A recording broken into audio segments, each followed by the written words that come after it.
Hello everyone, welcome back to my channel तीतानी आपण मानक एक नवा वीडियो स्वागत कर। आज हम देखा कंपोस्ट के तैयारी करवा और बहुत सारा तो कंपोस्ट आम एमती तैयारी करुचे। आज आम गोटे सुंदर कंपोस्ट तैयारी करवा जहाँफल कि वेस्ट जिन गुड़ा नष्ट न करके एमती भाव में आपण मैंने करें कंपोस्ट। विभिन्न प्रकार जिनस कंपोस्ट करी प्रत्येक गच्छे देवे। देखो गछ गुड़ा केते हृष्टपुष्ट सबू गछ मोर बगीचा बहुत सुंदर होती जहाँफल कि यही सब कंपोस्ट मु प्रति सप्ताह थरे नेखा दिए प्रत्येक गच्छे। देखो आगुरी तो मुझे कंपोस्ट तैयारी करी। देखो ये अगाड़ी तापर देची सब गोबर कंचा गोबर। देखो कंचा गोबर तापर देची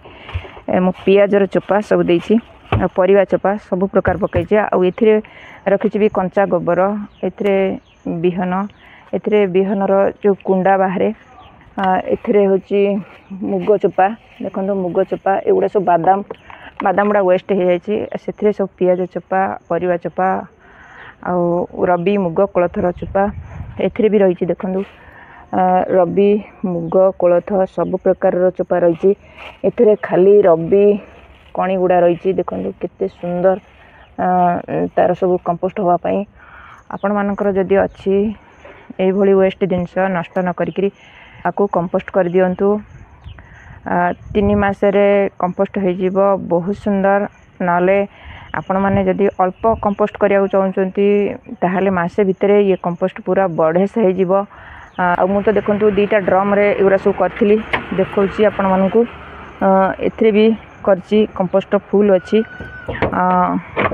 आउ भी करची बहुत सारा कंपोस्ट एथे नहीं प्रत्येक गच्छे भी दे सारा आउ पुणी थे आउ थे एथे कंपोस्ट तैयारी करुँच। प्रथम लेयर मुझे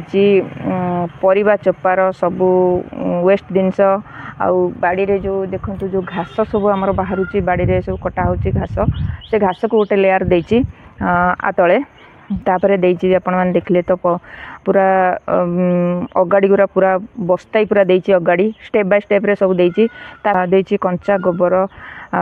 तापर लेयर देची पियाजर चोपा तापर लेयर देची एमती सब पत्र विभिन्न प्रकार सुखिला पत्र देची आउ पेटी मध्य देची। देखो पेटी मध्य तादरे पकईची चुना चुना करी तापरे आमे कौन दबा। देखो बादाम बादाम गुड़ा सब वेस्ट हो जाइथिला से को आमे खत कर दबा। आकु भी स्टेप बाय स्टेप रे एमती दबा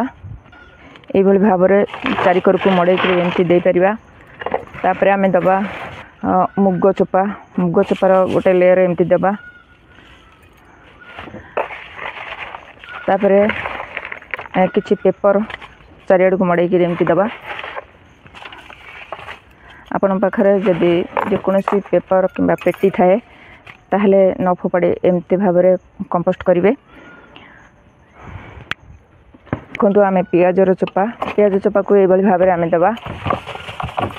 गोटे लेयर एमती दबा।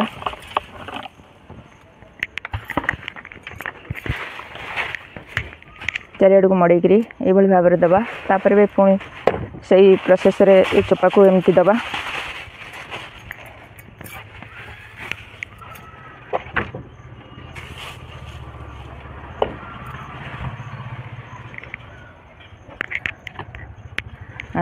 तापर आम जो विहन आम जो धान पेसुचे जो कुंडा गुड़ा से कुंडा को नष्ट न करी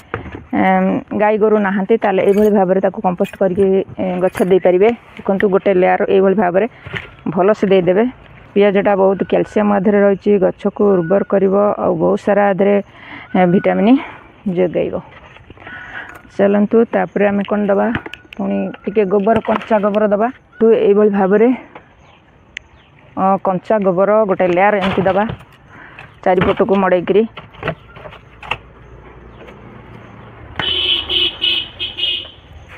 पुणी देखु सेम से प्रोसेस रे आम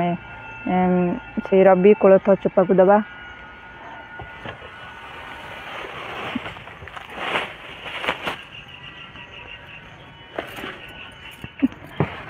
आपण पाखरे जदि अच्छी ये भाव में लेयर बाय लेयर रे आपण माने दे परिबे आउ बहुत सुंदर मजारे कंपोस्ट तैयारी हबो। तापरे मु कहबी के दिन पर कंपोस्ट तैयारी हबो आउ तो को प्रोसेस रे बाहर करिवे प्रत्येक गच्छरे केम देबे मु सब कहबी। तापर आम देवा सेमती लेयर बाय लेयर ये जो रखीचे बादाम चोपा बादाम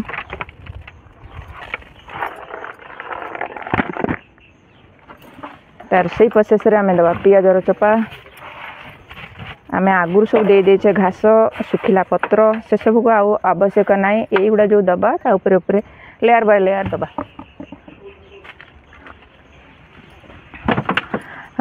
एगुड़ा दबा कथा नुहे अगाड़ी तथापि गोटे लेयर मुझे दे दूँ कहीं तले आम गोटे अखा पूरा बस्ता दे देचे तले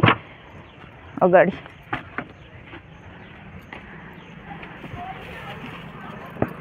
भाव सेमती पियाज चोपा देखु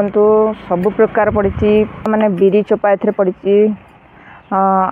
पियाज चोपा ए सब वेस्ट होकर रही निम पत्र पड़ी सब प्रकार वेस्ट जिनस अच्छी आम ये सब पकेगा कंचा गोबर गुरा दबा देखु कंचा गोबर गोबर नदेले कंपोस्ट भल भाव में हो न था आउ जदि आपण मैंने आगर किसी कंपोस्ट करी भी देदेवे चलतु आउे आम कौन दबा से रबी कोलथ मुगर चोपा देदेबा तादर बादाम मिश्ची ये सब देदेबा तापर आउ किसी पियाज चोपा अच्छी लास्ट आपको आम देदेबा जदि पियाज अच्छी आपण मान पाखे जदि वेस्ट हो जाए आपण मैंने रसुण भी दे पारे ये भाव में रसुण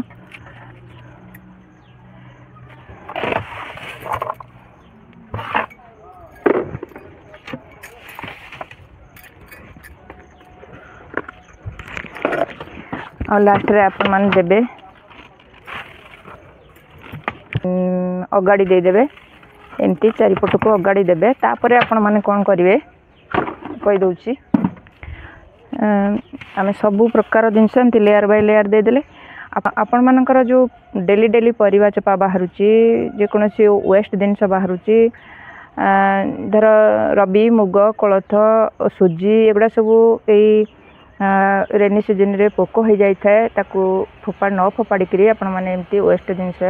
आणिक खत करें प्रतिदिन परिवा पकई पारे ये ड्रम दीटा जाक 4.5 फुट अच्छे एत तो फुल गोटे ड्रम रखी गोटे खत आए 4.5 फुट ड्रम रे फुल आम करदे आतीक जो बाकी रहा आपण मैंने देखिले आम प्रतिदिन परिवा चोपा डेली डेली पकेबा आउ बगीचार जो डाल आम काटुचे पत्र सब ये कंचा पत्र हो बा सुखिला पत्र हो आपण मैंने आधे पकई पारे आपण मैंने भी पकई पारे जोटा वेस्ट जिनस कंपोस्ट करुँच प्रतिदिन पकेले ये बहुत सुंदर कंपोस्ट गोटा तैयारी होता है आ भल भाव में कंपोस्ट होगा पूरा 3 मास लग जाए ये ड्रमटारे पकई पूरा 3 मास पर बहुत सुंदर कंपोस्ट होता आ देखो मुझे कौ पटे कही कंपोस्ट बाहर करी यपटे तार चाबी अच्छी आपण मैंने देखिए यपटे टेकिकी बाहर करी कौन सी चामच रे बाहर करी कंपोस्ट आपण मैंने बाहर करी सब गछ दे पारे एथरे सेमती आर खोलिबा सिस्टम अच्छी आम कंपोस्ट तैयारी हो गला परे एमती आर कंपोस्ट यही पटे आम चामच द्वारा बाहर करी प्रत्येक गच्छे आम दे पारिबा देखिले तो